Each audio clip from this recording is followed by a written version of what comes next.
Really is. It's great privilege to be president of Calhoun Community College. We, I had been in, as I was speaking of earlier, I'd been in Kentucky about 4.5 years, and Owensboro was a great place, and the KCTCS system is really a great place for a first-time president to kind of learn the ropes, because it's a very highly centralized system. But after a while, after you've learned those ropes, you start to want, you can start to want to do more, and that's really kind of I started to look around. My wife and I knew when we moved to Owensboro that probably was not going to be the end of the line, and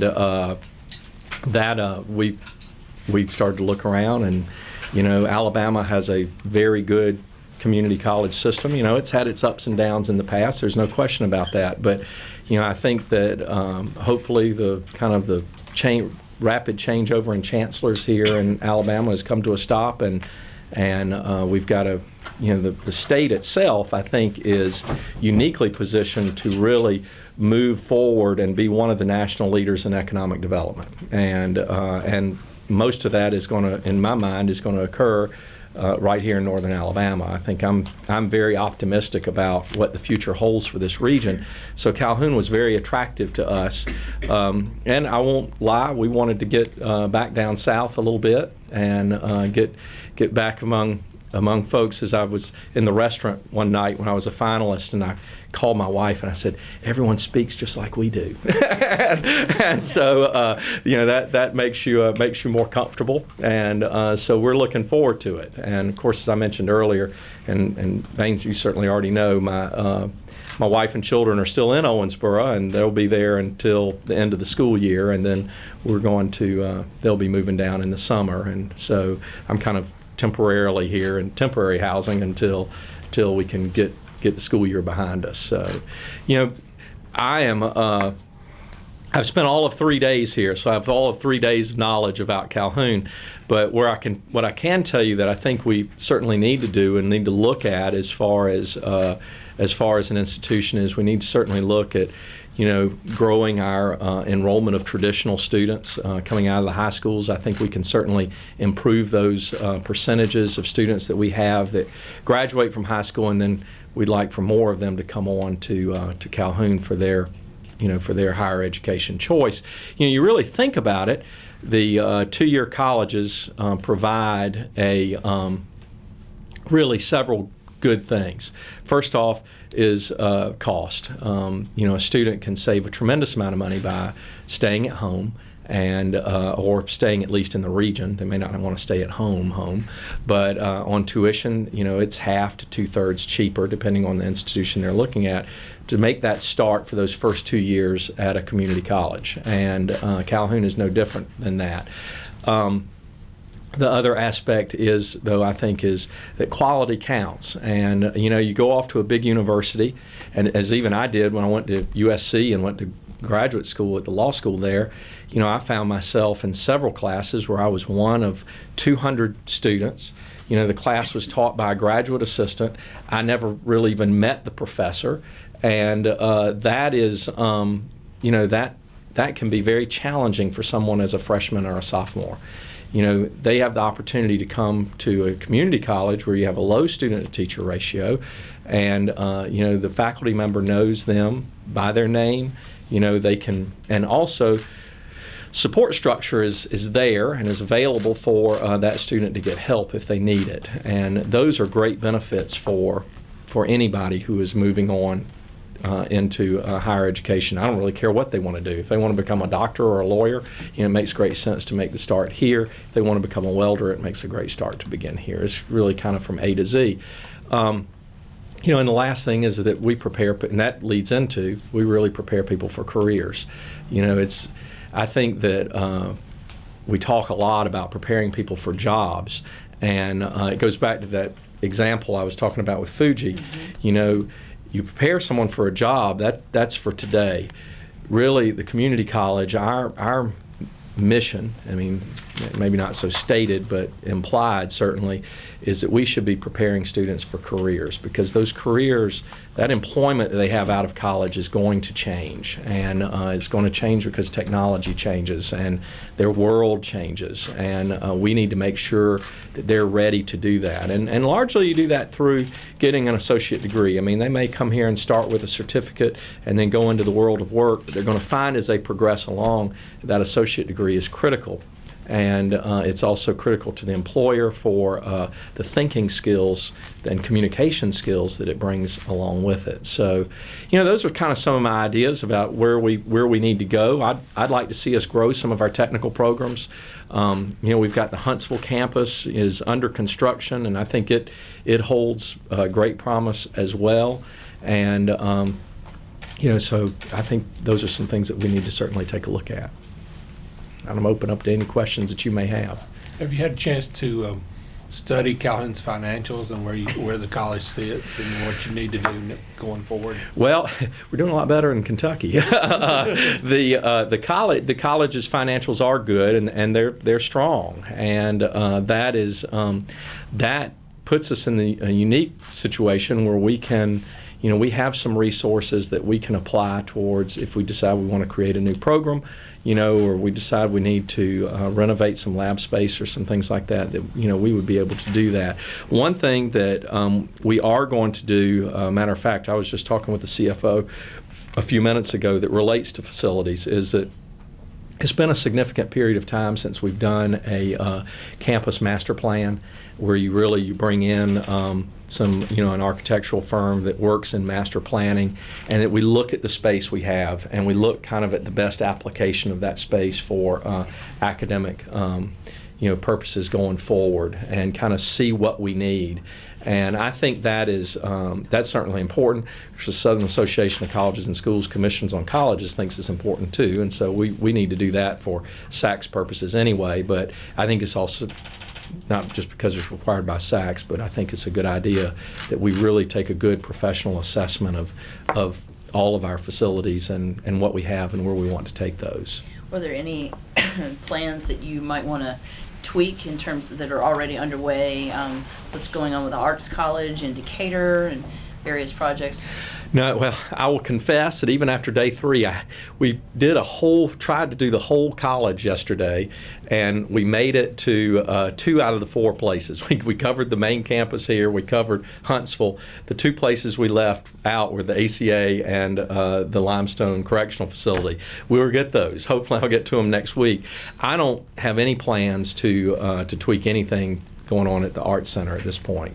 We are going to we've got to look at cost, and I'm a little concerned right now that the cost projection on the Huntsville campus may end up being a little high, but it's early yet. We've not gone out for bids, and it is, but we see from some of the early bidding work we've had, like on site preparation and things, those have come in a little higher than I think what our folks here anticipated is, and the concern is well, if that's going to come in higher, what happens when the overall project goes out for bids? So we're going to look at making sure that we put in, alternates that that we can build what we can afford, and not have to go back to the board to do that. And I think that's very important. The board's given us a dollar amount that they want to see that done. There's a contingency built in, and so we want to try and live within those means. And if we have to come back later and do something, that's what we'll do. But hopefully we'll get some good bids, and that won't be a problem. Did you see any room for improvement on things like campus security, or even communication with the students should any situation arise? Are there any improvements right off that you can think of that need to be done? I will tell you that I'm already really impressed with campus security, in the sense that you've got public safety staffed here, all the time. But the other thing is that you've got a camera network here established. I had that in the college where I worked in South Carolina. That was probably just as extensive as what we have in Calhoun, which is really good. I think there are some additions that they've already planned and they're already going to add into. But we already have a very robust camera network that is monitored by our public safety folks, and that's always a great great thing to have, and so I'm really happy with that. What was the second half of the question? Just also the communication. Oh, communications. Students. Well, I told the faculty and staff. I've told the faculty and staff when I came in on Monday. I said, communications is always a challenge in any organization. Heck, communication. I used to be a lawyer at one time in my life, and communications is a challenge. In marriages, between two people. Marriages have broken down because of lack of communication. So, when you apply that to an institution, communications are a problem. And, it's my goal to be certainly transparent and to work with and communicate to the faculty and staff and hear from them on a regular basis. And, Bane, you and I had talked about this. We're going to have, in addition to our kickoffs that we have at the beginning of each semester, I want to have an additional meeting each month with faculty and staff on, a Friday morning when there are no classes that people can come in and meet, and that we can kind of have that dialogue with our employees. And, of course, not everyone can come, but, most people can come. And certainly we can have that campus dialogue. Now, that percolates down to students. I think if you have good communications practices, among faculty and staff, certainly that goes to students as well. And we need to, make sure we communicate with them. And I think by and large, the college does as a whole. But we certainly want to communicate to them, that they're coming to a safe environment where they can feel safe and secure. They're coming into an environment where they are respected as students, and they have the respect of the faculty and staff that they see on a day-to-day basis. And they're coming to a place where they have high quality educational opportunity. And the one thing I do like about Calhoun is the facilities are beautiful. You can look around; they are beautiful, and our students deserve that, and they deserve to be able to come to a place that they feel welcome and they feel comfortable. And and as I've said to our folks here a couple of times, my job is important, sure, but everyone's job is important. All of us have a role to play, and that person who picks up the trash, their job is just as important, if not more important than mine, because, a student don't want to come to a dirty, nasty campus. They want to come to a place that's clean. And, and that's the least we can do for them. And that person's role is very important to make sure that, that our students have that kind of atmosphere when they come to school. You talked about building student enrollment, your ideas about how you might approach that. Yeah, well, let me elaborate on that a little bit more. I think we need to work in the high schools a little bit more. I'm going to talk with Ms. Taylor about how we want to maybe even look at engaging some of our technical faculty to go in and recruit. I think some of our health sciences folks do that already, but maybe in some of our technical areas we may want to do that and communicate some of that. I think we need to really work with. We've got robust dual enrollment or dual credit here. In fact, I think we're the leader in the Alabama system in dual credit, and that's great. We want to continue that, and we want to continue to make those opportunities, especially in technical areas, open to students. Because you take a look at that student who's kind of in the middle of the pack in their high school class. They're not flunking out, but they're not making all A's either. A lot of times, they kind of get forgotten about. And if we can work with the high schools and get those students engaged in a career field here and get them enrolled in some dual credit courses, if Calhoun is any, or if Kentucky, I guess, is any indicator, then in Calhoun we ought to have an amazing percentage of students who move on into the college after they graduate from high school. And that's something that we need to certainly work and develop and work with our school districts to do that. And so I think that's certainly important. Communicating with them, letting them see what the opportunities here are, and let the students see what the career opportunities are on the back end. You also, I think, with your adult population, you've got to get the business community engaged. And, those HR directors in those industries, when they have people who apply for jobs who don't meet minimum qualifications, it's always a great thing when the HR person tells them, look, you want to have an opportunity to work in a job like this, you need to go back to college. You need to go back, you need to get a 2-year degree, or you need to get a certification, and then you might have an opportunity to come back here. And those individuals, they don't realize the weight that they carry with those adult students, because that will a lot of times spur them to, they may be driving by this campus, but they're afraid to stop in, or they don't feel like they can do it. They don't feel like, they feel challenged, and with that adult student, you've got to be very, very careful. I guess that's the best word I can think of at the moment. But they will leave in a heartbeat. If you give them any excuse or any barrier, they will quit on you. And we have to look and see. Hopefully, we don't have many or any, but look at those internal barriers and see how we can facilitate that to get that adult student in the door, and get them ready for college level work if they need developmental work, and then move them on into a program. Parking.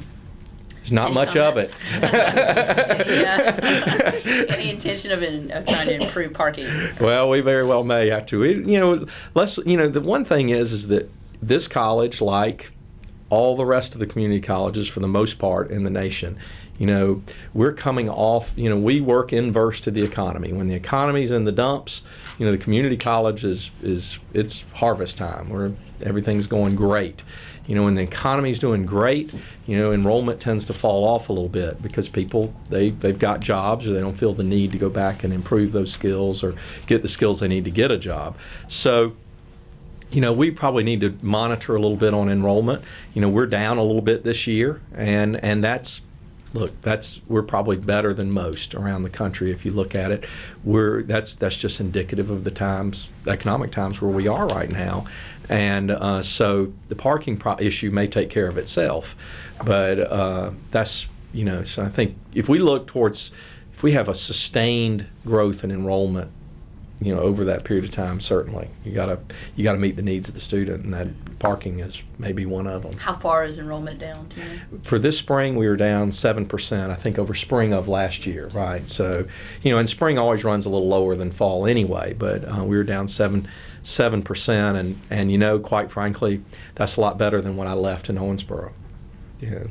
So it's and also from what I've heard from peer presidents around the country, of course I don't know many out west, but in the South generally, the ones I know, all of them are having enrollment declines right now, and it's all economically related.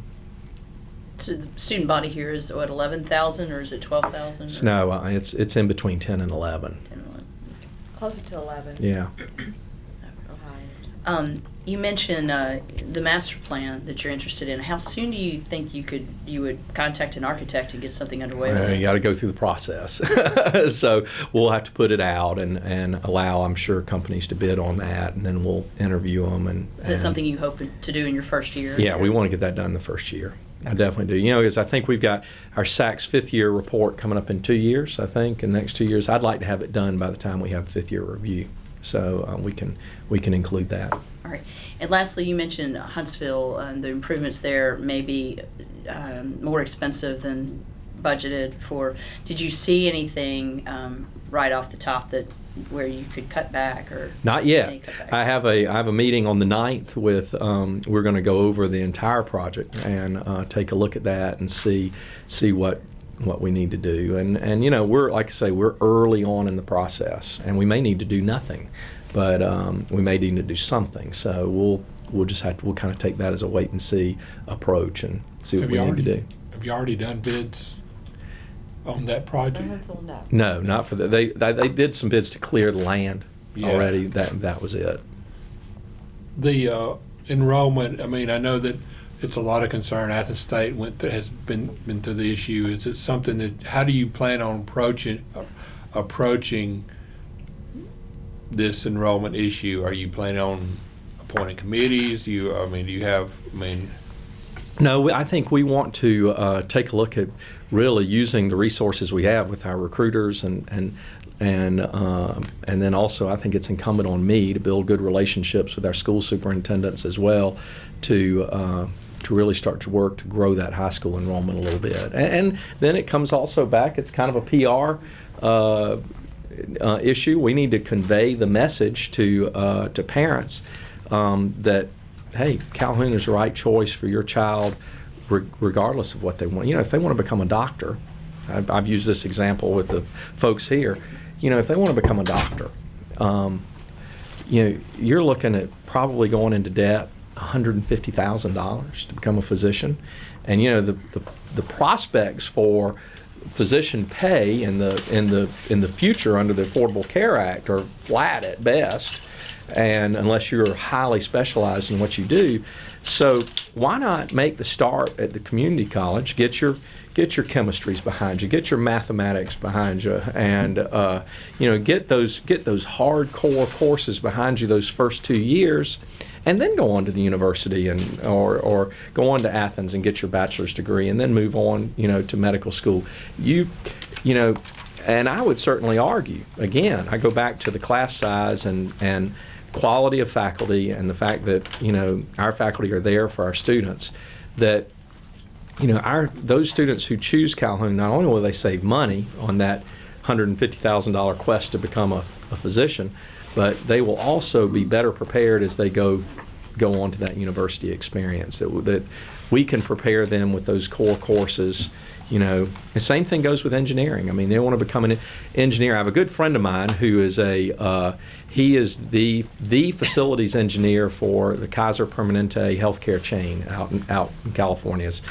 It's a lot of hospitals, and he went to engineering school at Stanford, but he told me, he said, when I graduated, I found myself going back to the City College of San Francisco to get some applied engineering technology courses, because I was taught largely theory at the university, and I really didn't know application.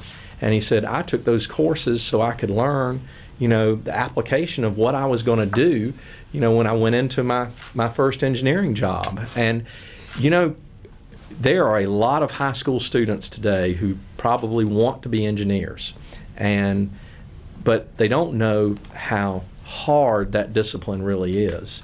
Wouldn't it make a lot of sense to come and start at a place like Calhoun, where you can take those courses, you can also take some applied courses, and get that experience and see, hey, is this really a career I want to do? And sort that out before you make that investment at the university level. And I think that makes a lot of sense. You talked when you first got hired about retention, improving the retention rates. Have you had a chance to study that anymore and talk to some more folks about what you want to do? Not in the last 3 days. I do want to look at how we advise our students and how we track advisees going forward. I think that we may want to take a look at that and make some changes there, just in how we manage. And I also want to look at the ratio of advisors to student advisees. How many do they have in their book, so to say? And look at going to a kind of a system where maybe we have an advisor and he or she is assigned a certain block of students. And we know that a percentage of those students are not going to leave for whatever reason, but that we look at trying to hold them accountable for those students.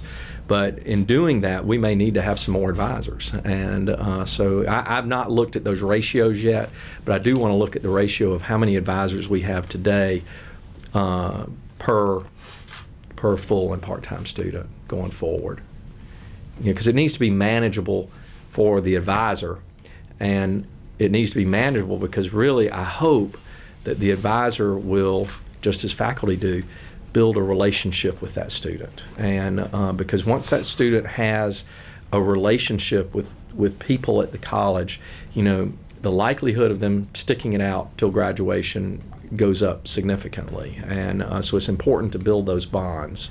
The other thing is, we want to make sure that we work on campus life activities, to try and encourage students to be here. Community college is unlike university in another respect.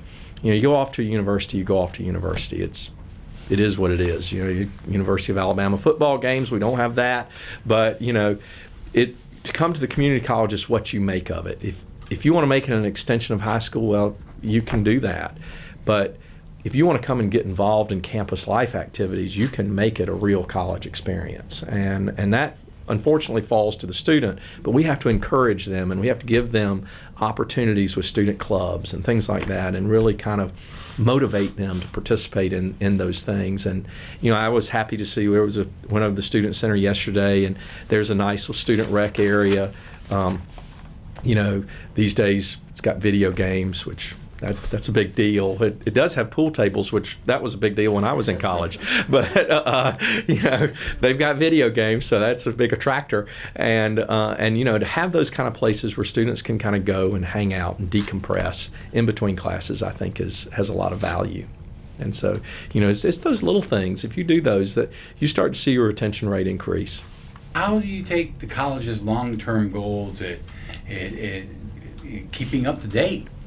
Well, I want to attribute the quote to Richard Riley, who's the former Secretary of Education and a South Carolinian, by the way. But pretty sure he said this, that education is prepared today to teach students for jobs that do not yet exist, and we have to teach them to the technology that we have today, but what we also have to do, even at the high school level, even more importantly, I think, even with the students we interact with in high school, and it needs to be taught in the secondary schools as well, and that is really critical thinking skills, that they arrive, or they leave here and arrive at their job as having those skills and being able to adapt to that changing market and that changing world. When their job changes, they have to be able to adapt to make those changes as well. And I think that is really incumbent on us to make sure our graduates are leaving with those skills. I would say that you get those skills through the associate degree, rather than just a certificate. And the reason you do is because that associate degree, has some credit in humanities. It's going to have, some mathematics. It's going to have, some science, and that those core courses give that student great flexibility going forward. As often as we used to preach in Owensboro, and I probably will end up preaching here in Alabama, if you take an electronics technology major, someone who wants to be an electrician, we can teach them the technical aspects to be an electrician like that.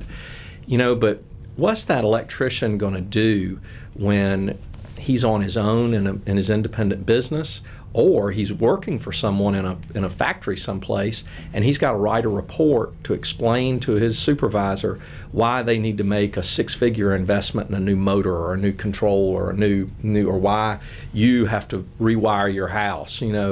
How are they going to articulate that? And they gain those skills by having those post-secondary credentials and learning those additional add-on skills just to that go along with that technical background. Now, how do you sell this to the high school senior?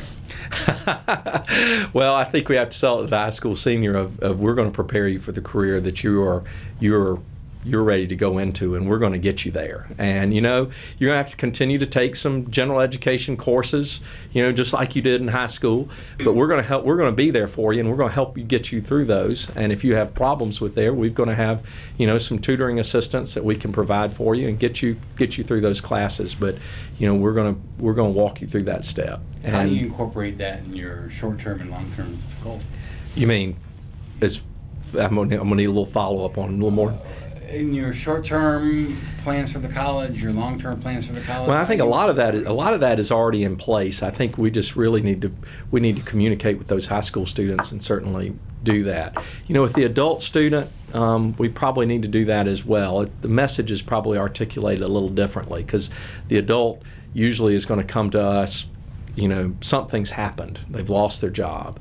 Maybe they've just gotten out of prison. Maybe they've just gone through a divorce. Maybe they find that a spouse has died. They find they've got to go back into the workplace. Some action has happened to bring them usually into our doors, and we have to be sensitive to that through our counselors and everything, and make sure that we kind of individualize that for that student, and as we help them choose a good career path and get going in that direction to get that job. I think the message is certainly different to the adult student than it is to the traditional high school student. It took me 10 years to get my 2-year degree, but I finally managed to achieve that. And what do you see as your immediate needs for the college now? Immediate needs? Well, I will tell you after 3 days, I think, I talked about we need to look at the master plan. I think that is an immediate within a 12-month need. We need to certainly address that. We got some people who are retiring. We need, that's an immediate need. We're going to need to look at, hiring some faculty, hiring some staff members. I think at an organization this size, you're constantly going to have that, but, we've got some of that going on that we need to address right now. In long range down the road? Long range down the road, certainly after I've been able to be in the area for a while, meet with a lot of the key stakeholders, I want to make sure that our programs are aligned, especially our technical programs. Our gen ed programs, they already are, but I want to make sure our technical programs are aligned to the needs of this region, that we are, we're producing graduates who are going to walk out of here and they're going to have a job, and we're producing them in the numbers that the community needs in order to, to foster good economic development. I will tell you, it's probably true in Alabama. It certainly was true in my home state of South Carolina, and is probably true in Kentucky as well. Every state has usually cheap land and good tax credits to try and recruit industry. I mean, my gosh, I was working in the governor's office in South Carolina when we were fighting tooth and nail with Alabama over the Mercedes plant, which we lost, and it came to Alabama. And you are tax credits and cheap land are in every economic development person's quiver of arrows.